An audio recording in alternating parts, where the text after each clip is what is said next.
Hi guys, Mark here. Welcome. 2 months ago, I broke my thumb, which I found out the hard way really is as important as they say. It is super useful not only for braiding, but especially for tightening up. With not being able to use my finger, I attempted various projects that do not require a massive use of my hands. So I did a lot of drawing on the computer, and one of the projects that I did was designing my very own kumihimo desk. Now, the basic design is pretty much the same as with the kumihimo desks on the market today. The difference is that it is done using a laser cutter. So all of the engraving as well as the cutting is done using a laser cutter. For the material, I used EVA foam 100. It is commonly used in laser cutting.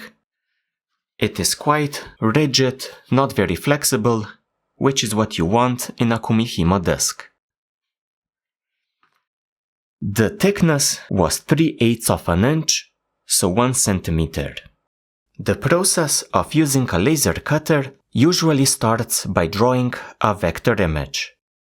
Personally, I use free tools such as FreeCAD and Inkscape. This stage of the making process is usually the most time-consuming since you need an accurate, reliable image which you can use for the cutting and engraving. Now here you can see the setup before the cutting process. I have a thick piece of paper under my foam, then my EVA foam, which is secured using magnets.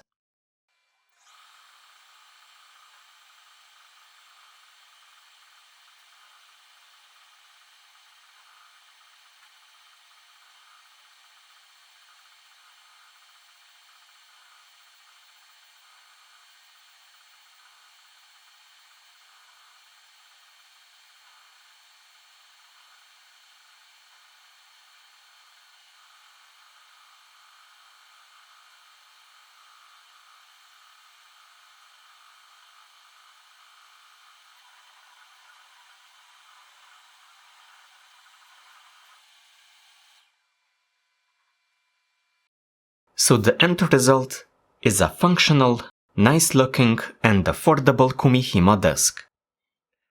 With my finger finally healed up, expect at least a few kumihimo projects in the near future. Thank you for joining me and see ya next time.